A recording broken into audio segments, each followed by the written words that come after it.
capítulo 33, hermanos, por favor. Ezequiel, capítulo 33.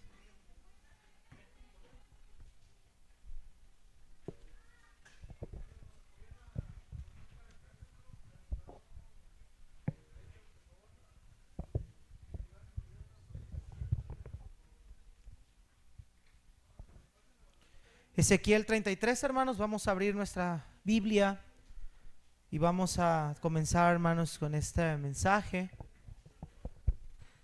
de la palabra de Dios. Todos los demás que somos ya, que no estamos en ninguna clase de discipulado, pasen y llenemos los lugares de adelante, por favor.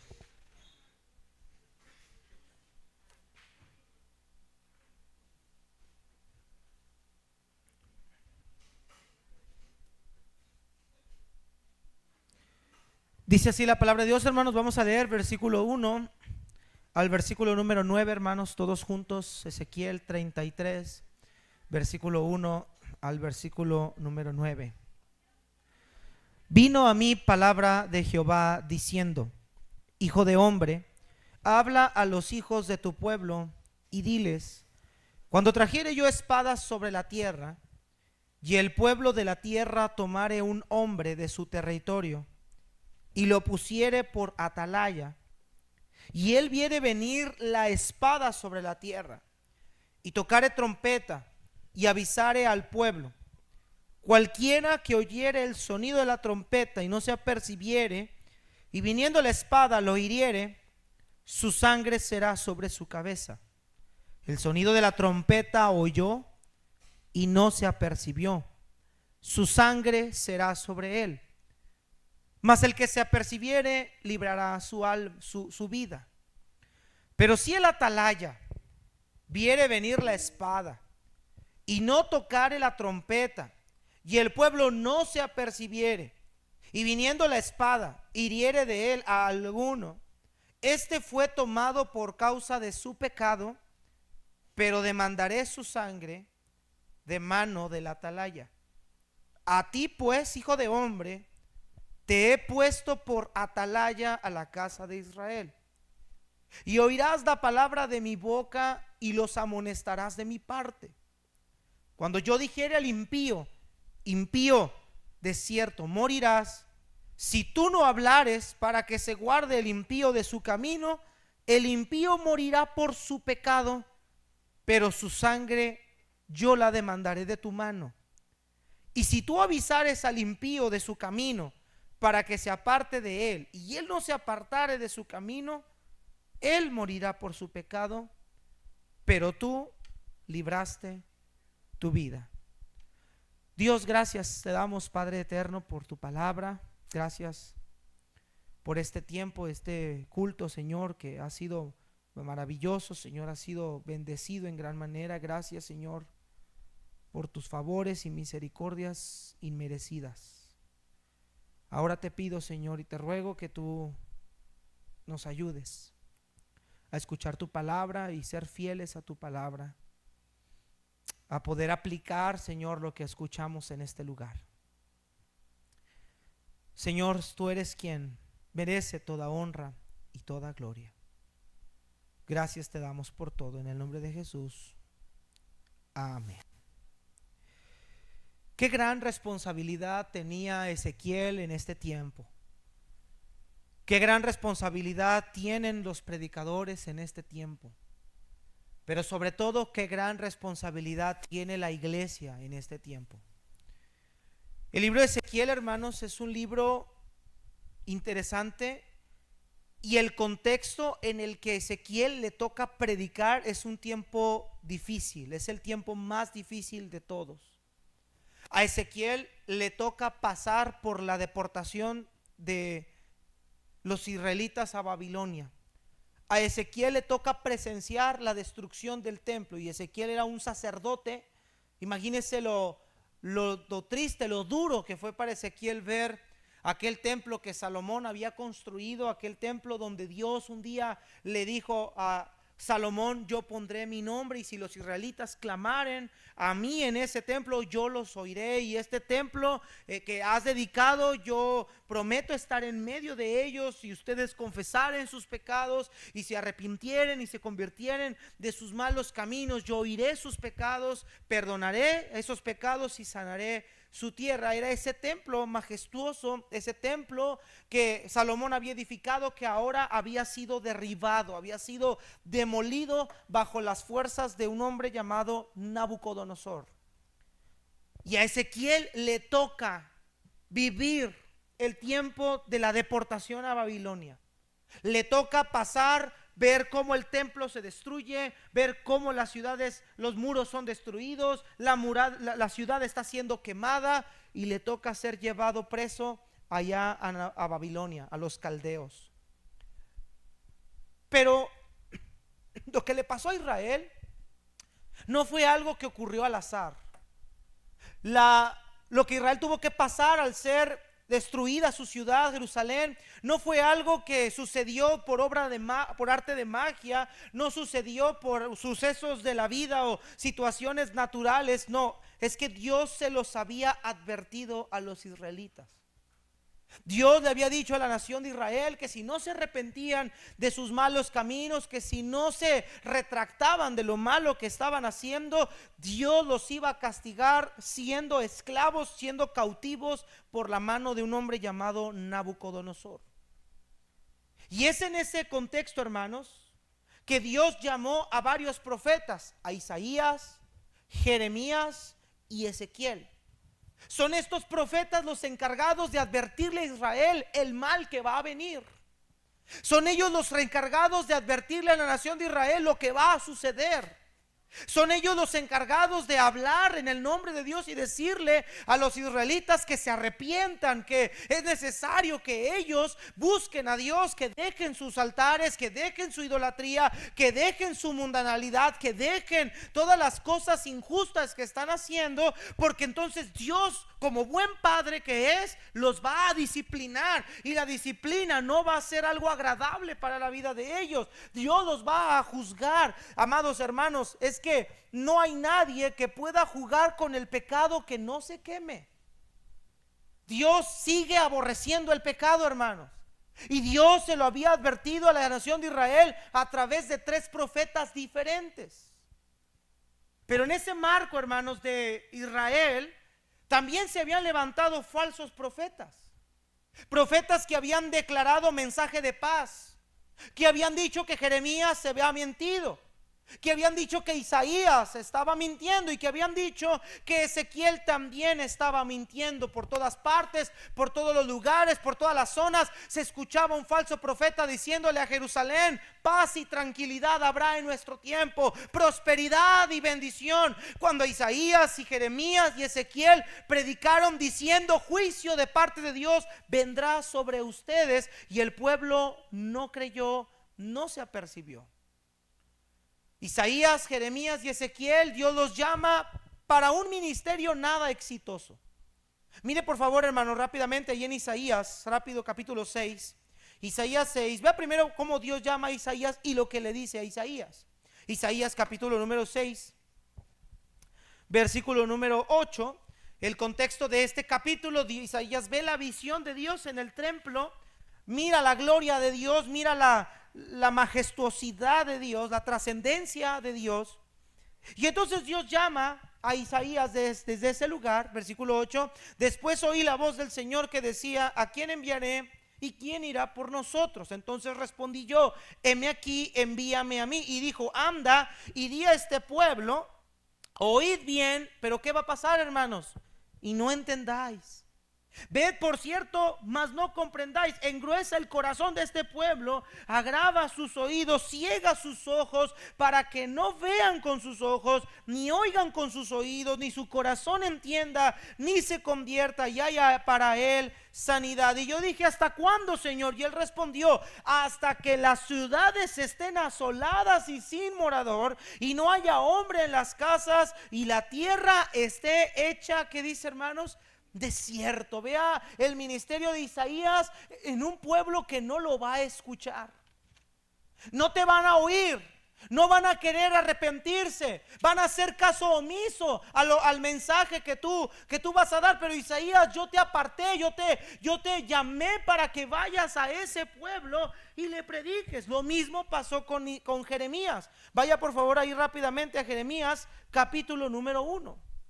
Capítulo número 1 de Jeremías, versículo 1. Estamos viendo un poquito de contexto, hermanos, para que veamos el mensaje de hoy y entendamos lo que Ezequiel ahora va a hacer y qué es la aplicación para nosotros para este tiempo. Mira lo que dice Jeremías 1.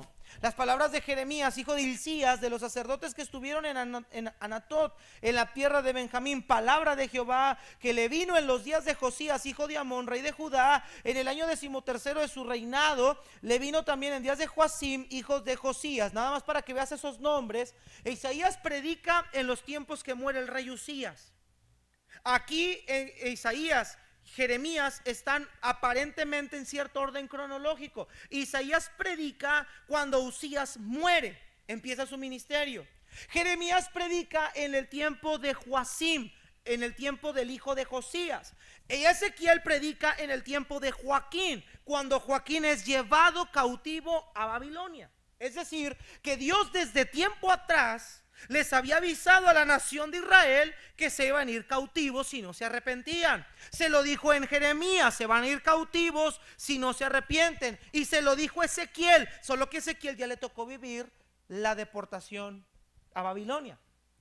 Ahora note, hermanos, ahí en el versículo número 4. Vino pues palabra de Jehová a mí diciendo: antes de que te formara en el vientre te conocí, y antes de que nacieras te santifiqué, te di por profeta a las naciones. Aquí estamos viendo ahora a Dios llamar a Jeremías como profeta. ¿Qué era un profeta? Era alguien que proclamaba el mensaje de parte de Dios, y a través de señales que Dios le daba, a través de lo que él profetizaba y se cumplía, Dios corroboraba que él había enviado ese profeta. El ministerio de un profeta de manera general era proclamar el mensaje de parte de Dios. El ministerio principal de un profeta no era ver el futuro, no. El ministerio principal del profeta era decir lo que Dios le pedía que dijera. Eso era el mensaje de un profeta. Dios llama a Isaías, Dios llama a Jeremías, y ahora Dios llama a Ezequiel. Vamos a Ezequiel, por favor, hermanos, rápido. Capítulo número 2. Ahora vemos aquí a Ezequiel, que es el libro que vamos a estudiar. El marco es grande. Hay maldad en Israel, hay idolatría, hay declaración de juicio, pero también hay falsos profetas en el medio de ellos. Ahora Dios llama a otro profeta, Ezequiel, capítulo número 3. Capítulo 3. Perdón, desde el 2, vamos al 2. Dice: me dijo: hijo de hombre, ponte sobre tus pies y hablaré contigo. Y luego me habló y entró el Espíritu en mí y me afirmó sobre mis pies, y oí lo que me hablaba. Y me dijo: hijo de hombre, yo te envío a los hijos de Israel, a gentes rebeldes que se rebelaron contra mí. Ellos y sus padres se han rebelado contra mí hasta este mismo día. Yo pues te envío a ellos. ¿Cómo eran ellos? De duro rostro, de empedernido corazón, y les dirás: así ha dicho Jehová el Señor, ¿acaso ellos escuchen? Pero si no escucharen, porque son una casa rebelde, siempre conocerán que hubo, ¿qué, hermanos? Profeta entre ellos. Mira acá, lo que Dios le está diciendo a Ezequiel es: mira, Ezequiel, tú les vas a hablar a ellos, pero ellos no te van a oír. Tú vas a una casa rebelde, vas a gente endurecida, vas a gente llena de maldad. Mi casa se ha contaminado, pero ellos no podrán decir que no hubo quien les advirtiera. Ellos no podrán decir que no hubo un profeta que les dijo mi mensaje de parte mía. Ellos no podrán justificarse diciendo: no había quien nos predicara. No, ellos sí saben que por siempre les envié por lo menos un profeta que les hablara. Ahora llegamos, hermanos, al capítulo 33. Empieza Dios a preparar a Ezequiel, y entonces le da su llamado a Ezequiel. 33, que es el pasaje que vamos a estudiar nosotros hoy. Vino a mí palabra de Jehová diciendo: hijo de hombre, habla a los hijos de tu pueblo y diles: cuando trajere yo espada sobre la tierra, Y el pueblo de la tierra tomare un hombre de su territorio y lo pusiere por atalaya, y él viere venir la espada sobre la tierra, y tocare trompeta y avisare al pueblo. Cualquiera que oyere el sonido de la trompeta y no se apercibiere viendo la espada, lo hiriere, su sangre será sobre su cabeza. El sonido de la trompeta oyó y no se apercibió, su sangre será sobre él, mas el que se apercibiere librará su vida. Pero si el atalaya viere venir la espada y no tocare la trompeta, y el pueblo no se apercibiere, y viniendo a la espada hiriere de él alguno, este fue tomado por causa de su pecado, pero demandaré su sangre de mano del atalaya. Nota el 7. A ti pues, hijo de hombre, te he puesto por atalaya, ¿qué dice? A la casa de Israel. El tema que vamos a estudiar el día de hoy es: a ti te he puesto como atalaya. A ti te he puesto como atalaya. Dios le está diciendo a Ezequiel: Ezequiel, tú vas a predicarle a este pueblo, un pueblo engrosado, un pueblo con corazón empedernido, una casa rebelde, una casa que no ha obedecido, pero ellos sabrán que hay profeta de parte mía aquí. Y tú eres el atalaya, tú eres el profeta que yo voy a usar para hablarle a la nación de Israel. Tú serás mi escogido, quien le dirá a Israel todo lo que yo te mande.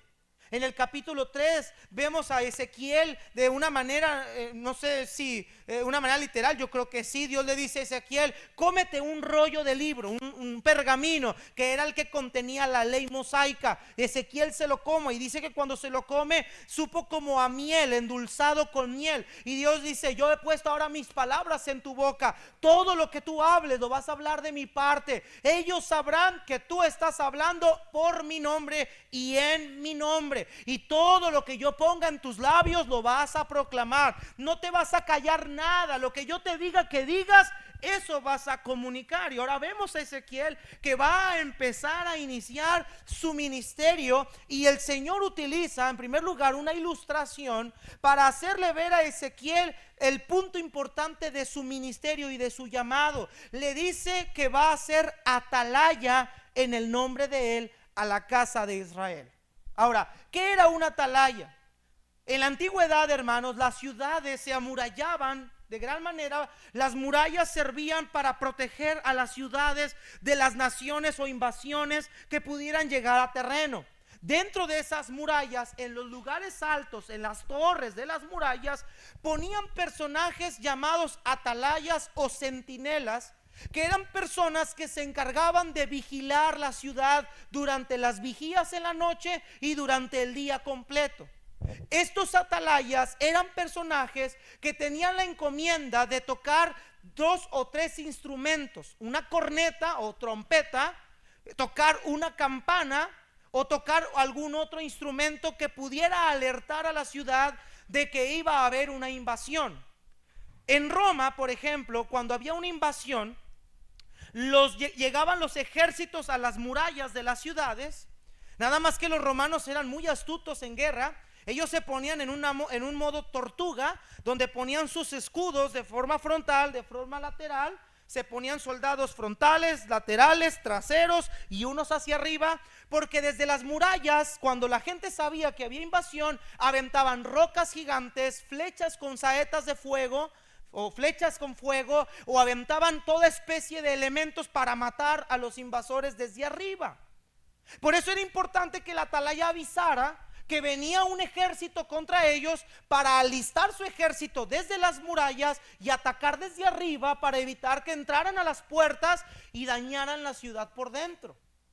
Vemos que los griegos fueron astutos con su caballo de Troya, porque se metieron adentro de las murallas en la ciudad y desde ahí hicieron todo el desastre. Bueno, eso era la labor de la atalaya: cuidar, vigilar, que ninguna persona llegara. Y si veían algo, tenían un ministerio importante: anunciar que el peligro era inminente. Ellos tenían la responsabilidad de avisarle al pueblo: viene invasión, viene el pueblo, viene a atacarnos. Dios compara a la nación de Israel con un grupo de personas desapercibidas, pero Dios compara a Ezequiel como una atalaya. Dios le dice a Ezequiel: tu ministerio va a ser cuidar, vas a anunciarle al pueblo lo que yo te diga. Por eso del versículo 1 al versículo 6 nos ilustra, hermanos, el trabajo del atalaya. Nos dice, versículo número 3, versículo 2, dice: cuando trajere yo espada sobre la tierra, y el pueblo de la tierra tomare un hombre de su territorio, y lo pusiere por atalaya. Mire la primera responsabilidad: y él viere venir la espada sobre la tierra, y tocare trompeta y avisare al pueblo, cualquiera que oyere el sonido de la trompeta y no se apercibiere viniendo la espada, lo hiriere, su sangre será, ¿qué dice? ¿Por qué? Porque el sonido de la trompeta oyó y no se apercibió, su sangre será sobre él, mas el que se apercibiere librará su vida. Esto es lo que Dios dice. El atalaya va a avisar, y supongamos que viene invasión. El atalaya toca trompeta y empieza a avisar que hay espada, que viene invasión. Pero ellos dijeron: no es cierto, no viene invasión. Y en vez de protegerse, en vez de tomar las medidas, se desapercibe, se pasa, digamos, en la noticia por encima, y lo hirieren con espada porque no hizo caso. Dice el Señor: la sangre es de él es responsable de su propia sangre, no se apercibió. Mas aquel que escuchara el sonido de la trompeta, el sonido de la bocina, y corriere y hiciere lo que le toque hacer, se apercibe, pues va a guardar obviamente su vida.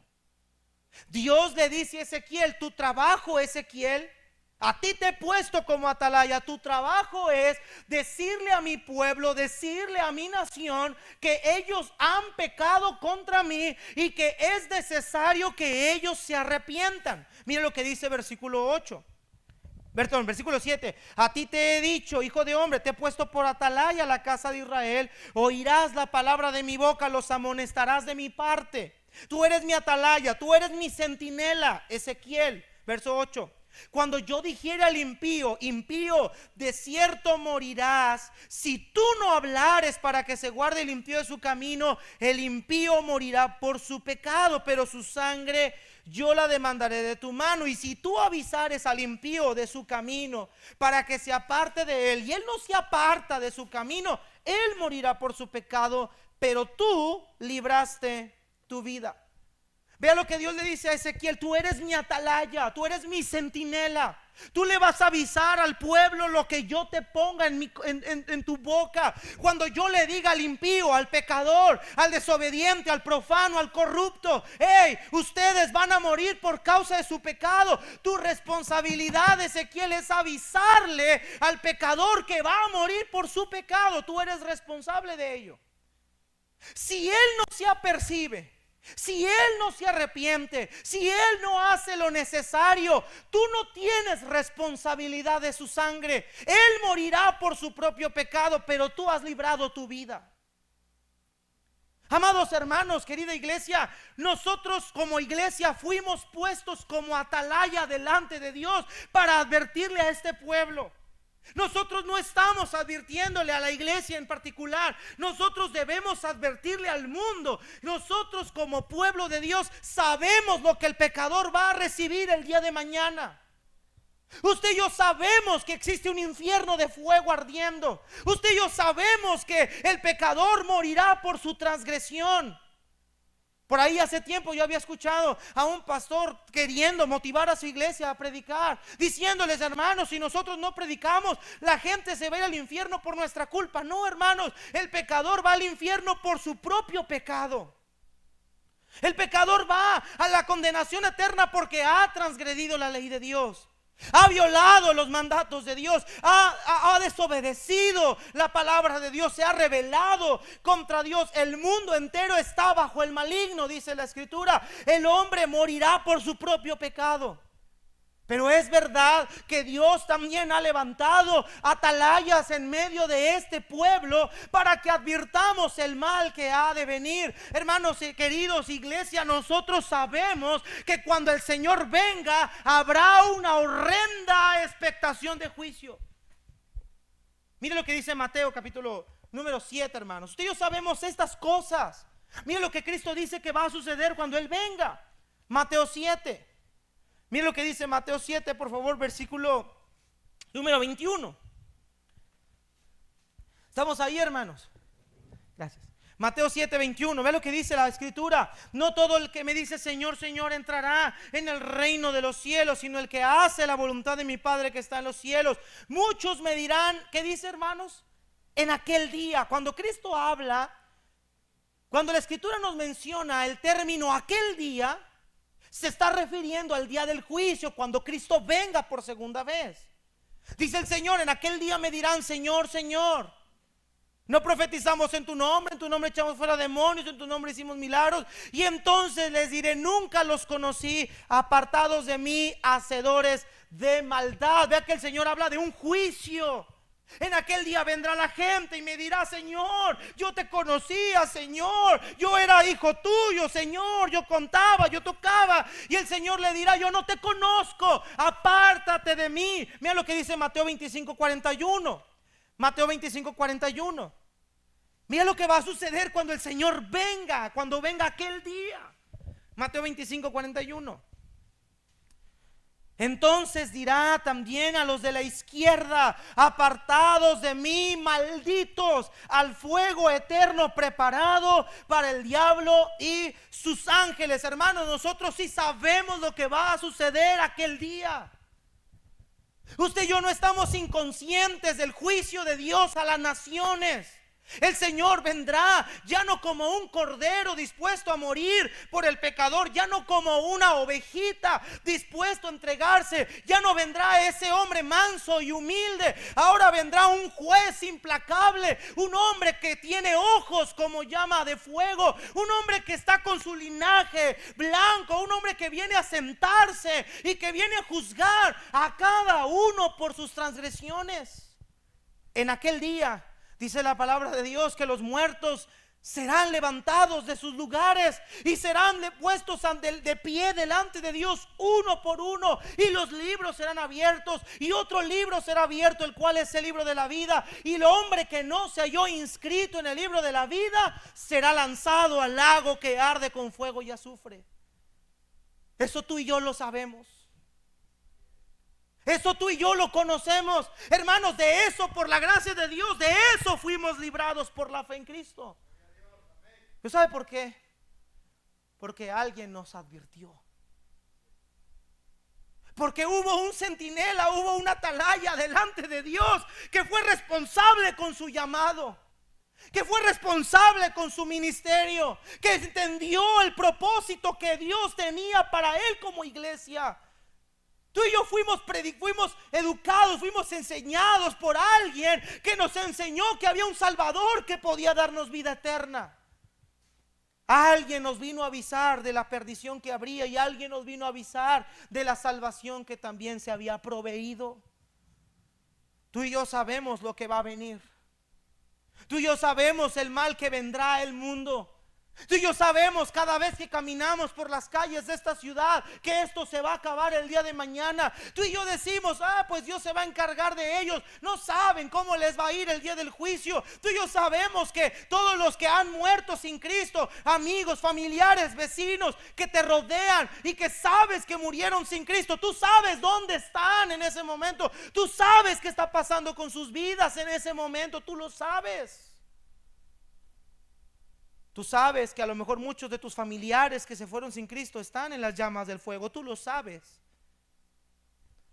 Tú sabes que hay un hombre que le gritó a Abraham diciendo: Padre Abraham, ten misericordia de mí y envía a Lázaro para que moje la punta de su dedo en agua y refresque mi lengua, porque estoy atormentado en esta llama. Tú lo sabes. Tú sabes que hay un infierno de fuego que es real. Tú lo sabes. Tú sabes que el drogadicto, el homosexual, el borracho, el maldiciente irán al infierno. Tú lo sabes. Pero no les hemos advertido. No les hemos dicho. No les hemos avisado.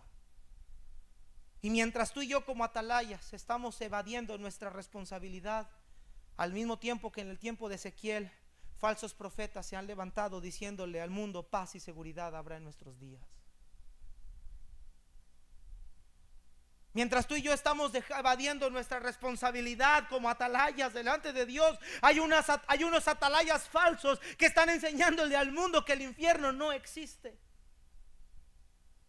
Tú sabes que mientras los atalayas que el Señor ha llamado, que es la iglesia, está en sus laureles dormida, existen hombres postreros, como dice el apóstol Pablo. En los postreros tiempos habrá hombres amadores de sí mismos, avaros, maldicientes, desobedientes a los padres, hombres que engañarán, si es posible, aún a los escogidos.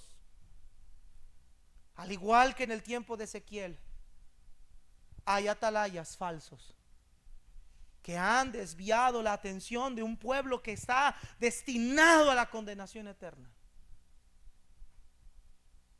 porque no se les ha avisado, no se les ha advertido. Queridos hermanos, nosotros no somos responsables de que la gente se vaya al infierno. Somos responsables ante Dios por no obedecer lo que Él nos mandó a hacer. Cuando el Señor le dice a Ezequiel, su sangre demandaré de tu mano, no está diciendo que por culpa de la atalaya ese hombre va a ser condenado, sino está diciendo por tu irresponsabilidad, por tu falta de entrega, por no cumplir con tu deber, también a ti yo te voy a enjuiciar. También yo voy a tratar contigo. Sí, él morirá por su pecado, como quiera que sea, él morirá por su pecado, pero su sangre, su vida, su posible salvación, yo la voy a demandar de ti como mi hijo, como mi siervo. Imagínese usted, por ejemplo, para que lo podamos entender mejor, imagínese usted que tiene un negocio, una empresa, y usted contrata un guardia de seguridad, aprovechando que aquí tengo algunos. Si un guardia de seguridad, y aquí tenemos al hermano Julián que tiene una empresa igual, si un guardia de seguridad se duerme en su horario de trabajo, o peor aún, no se duerme, le abre la puerta a los maleantes y dice pásenle, y les abre la puerta y les dice pásenle, yo no voy a decir nada, yo no voy a avisar que alguien quiere entrar a la cerrada, que alguien quiere entrar al negocio, yo no voy a tocar la alarma, yo no voy a advertirle a nadie, pásenle. Yo me voy a quedar callado. Él es responsable de las pérdidas y de los daños de esa persona. Sí, a lo mejor ellos fueron negligentes en no abrir la puerta, a lo mejor fueron negligentes en no cerrar bien la puerta o en dejar sus cosas de valor al aire expuestas, a lo mejor ellos son responsables por no tener una buena seguridad en su casa, pero esa persona también que no avisó, que no advirtió, que les dio el pase, es igual de responsable que los que se llevaron las cosas, es cómplice. Porque teniendo en su mano la habilidad, la posibilidad, la autoridad, la posición para evitar que eso sucediera, no lo hizo. Queridos hermanos, iglesia, nosotros no somos responsables de la gente que irá al infierno, pero sí somos responsables de darles el mensaje de vida que los puede sacar de ahí. Si soy responsable de que la gente conozca que hay un medio de salvación, y si ellos no lo quieren agarrar, y si ellos no quieren convertirse, y si ellos no quieren arrepentirse, yo hice mi trabajo. Yo cumplí con mi responsabilidad. Yo puedo ir delante del Señor con una mente limpia y decirle: Señor, yo prediqué, yo les hablé, yo les enseñé, yo les dije que tú eres real, que tú resucitaste por ellos, yo les dije que tú moriste por ellos, pero ellos no quisieron. Señor, yo hice mi parte. ¿Qué horror será para ti que por años, meses o semanas has omitido predicar el evangelio a tu familia? Qué horror sería para ti y para mí pararme frente al féretro de aquella persona que pude haberle dicho cómo salvarse y por vergüenza no lo quise hacer, porque su cuerpo será sepultado bajo una caja. En una caja será sepultado bajo tierra, pero su alma está ardiendo por la eternidad. Su alma está sufriendo una horrenda expectación de juicio y que resucitará. Saldrá un momento de ese lugar de tormento donde se encuentra. Saldrá un momento solo para escuchar su juicio delante del Dios implacable, que le va a decir: apartado de mí, maldito, al fuego eterno, y lo echará en el lago que arde con fuego y azufre. Solo saldrá unos momentos para ser juzgado, para poder regresar a la pena máxima.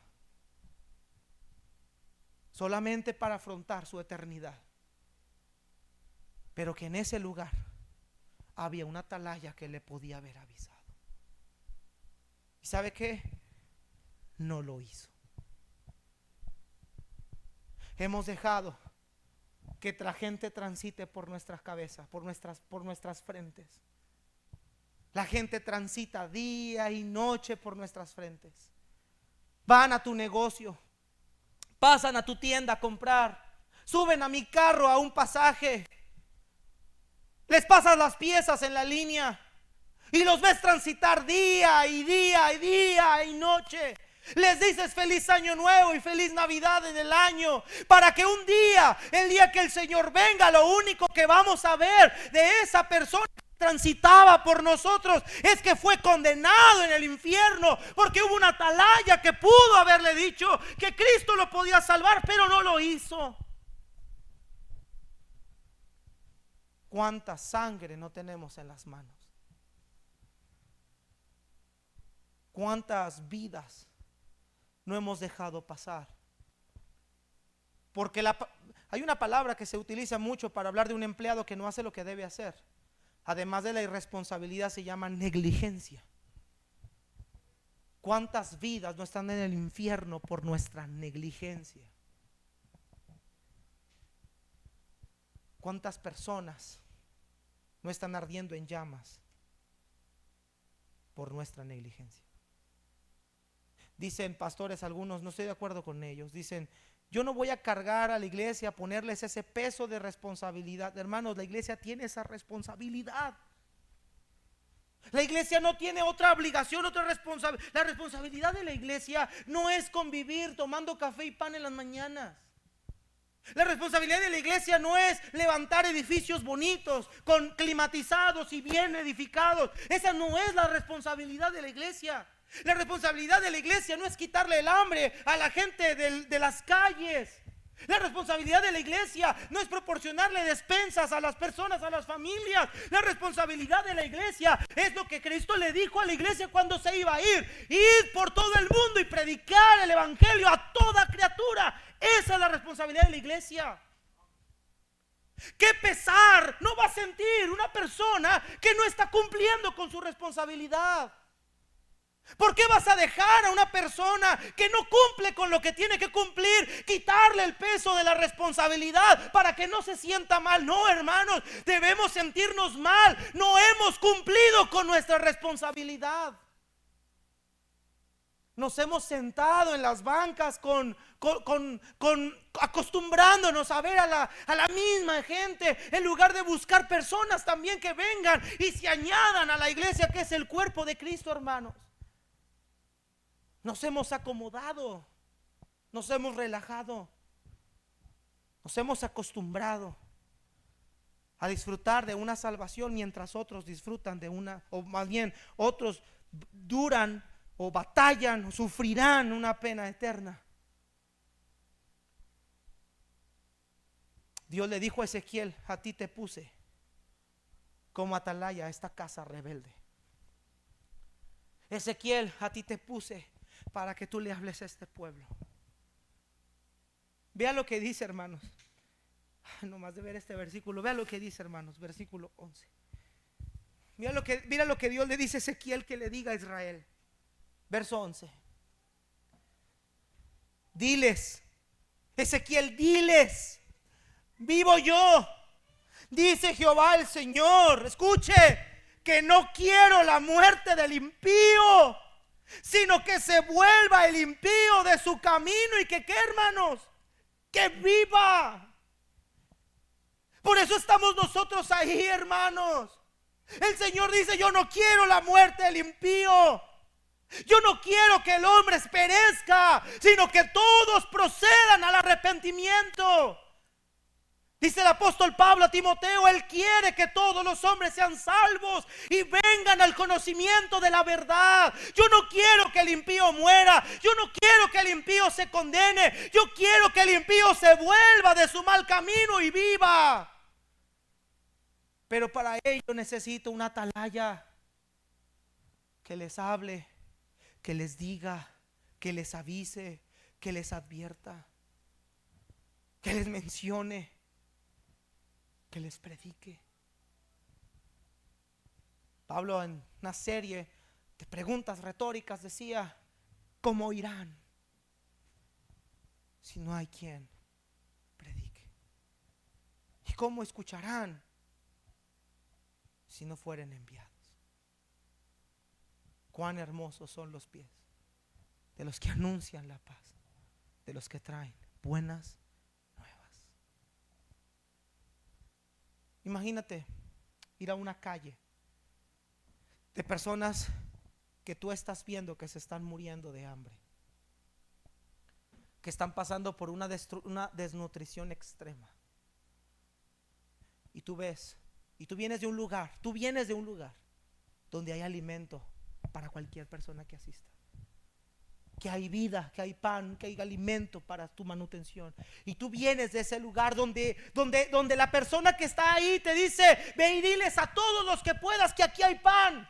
Ve y dile a todos los que puedas que aquí se va a acabar con el hambre y la desnutrición. Y tú pasas por un pasillo donde ves niños, niñas, jóvenes, señoritas, adultos, ancianos, desnutridos hasta los huesos. Y tú pasas con tu pedazo de pan en la boca sin decirles dónde encontrar ese pan, sin decirles dónde encontrar esa fuente de alimento. Y tú pasas con un aspecto cínico y sarcástico, masticando tu pan, relamiéndote tus labios mientras ellos mueren de hambre.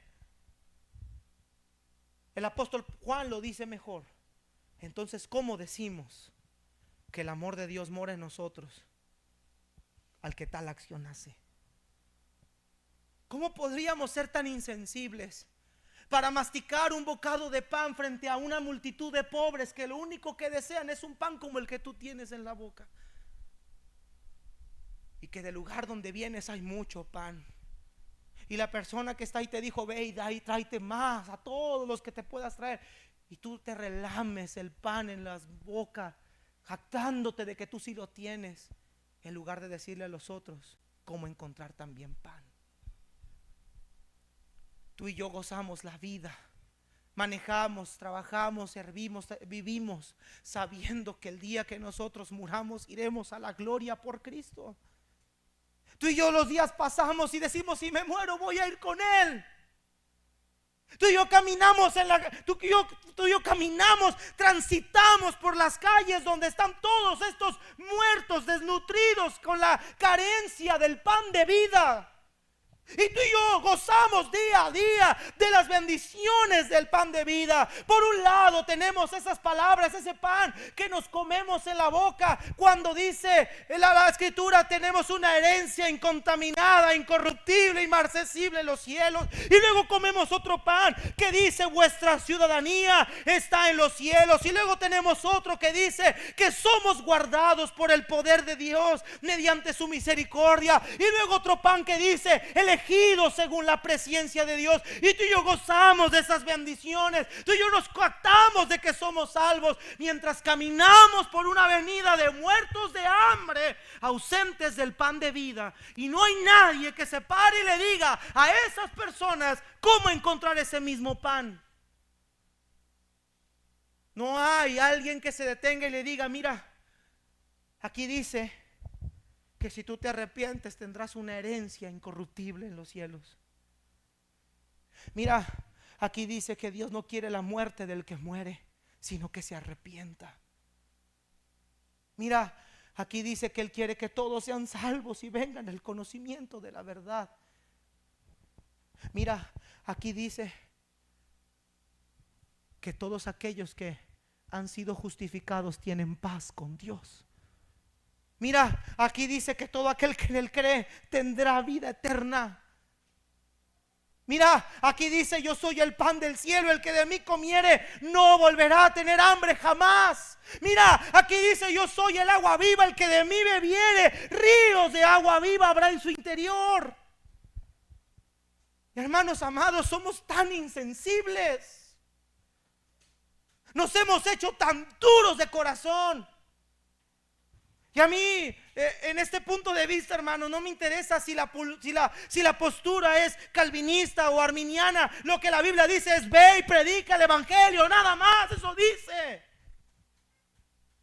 Yo no sé quién va a ser salvo mañana, yo no sé quién Dios va a salvar el día de mañana, pero una cosa sí sé: el mandamiento es claro: id y haced discípulos a todas las naciones, bautizándolos en el nombre del Padre, del Hijo y del Espíritu Santo, enseñándoles que guarden todas las cosas que os he mandado. Y aquí yo estoy con ustedes, atalayas, hasta el fin del mundo. Querida iglesia, nosotros tenemos esa responsabilidad. Ezequiel 33, regresemos ahí, hermanos.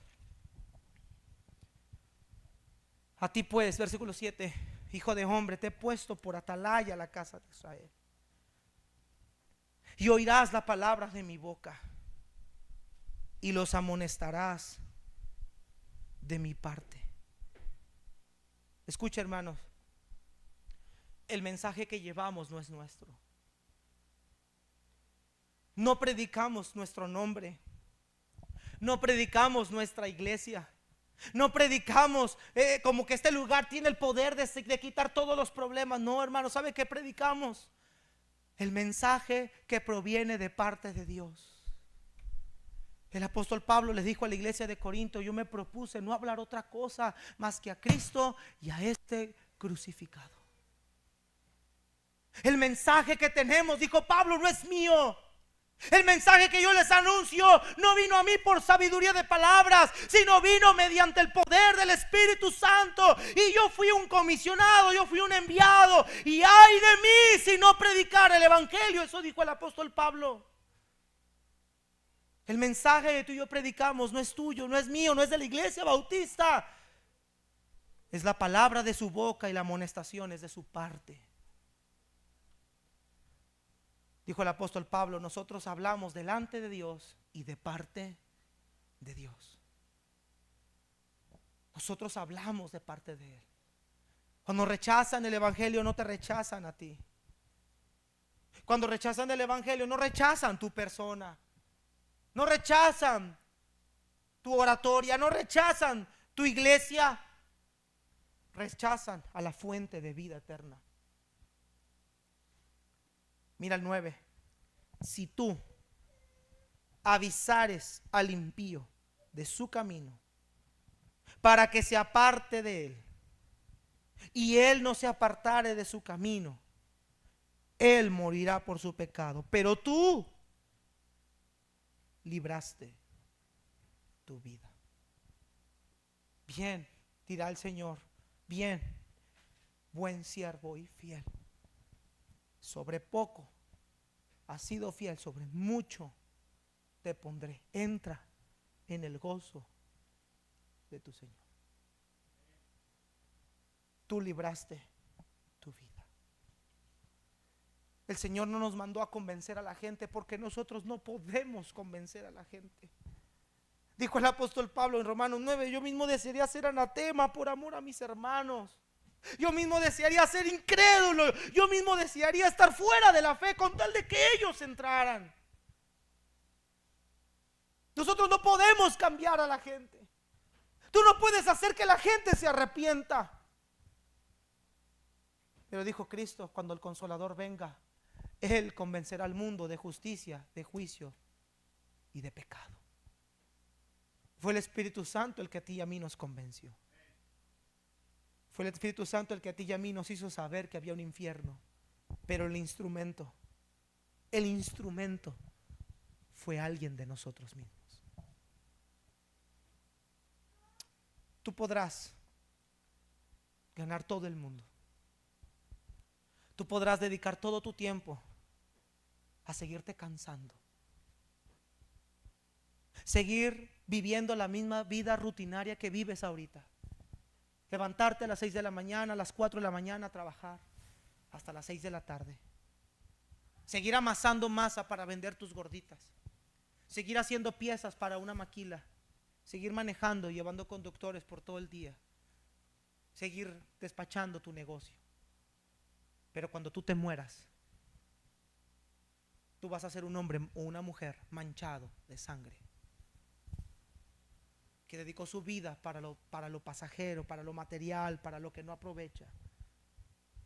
Y en tu historial, en tu currículum, en tu anaquel, no va a haber ni una sola alma registrada a la que tú le fuiste con el evangelio.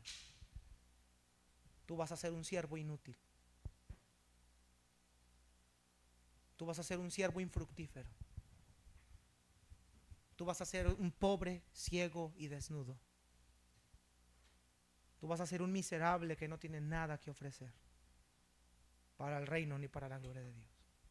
Te cansaste, te mataste, te desgastaste, te pensionaste para que en 60, 70 u 80 años de vida termine tu ciclo aquí, para recibir no más que una medalla, un diploma de cartón o una pensión miserable que no es a proporción de todo el trabajo que has hecho, para que después la gente te olvide. O tú quieres terminar, quizá para este mundo no ser nadie, ser un simple hombre, una mujer común y corriente, pero para que al terminar tu vida el Señor pueda decir de ti: bien, buen siervo y fiel. Hermanos amados, predicar el evangelio es el deber de todos nosotros. Si usted es salvo, usted es miembro de la iglesia.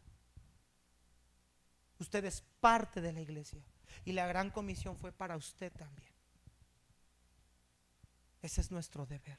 A ti te he puesto por atalaya. Te salvé para que vayas y le digas a otros. Pediles, ve, adviérteles. Grita, súbete a las azoteas si es necesario.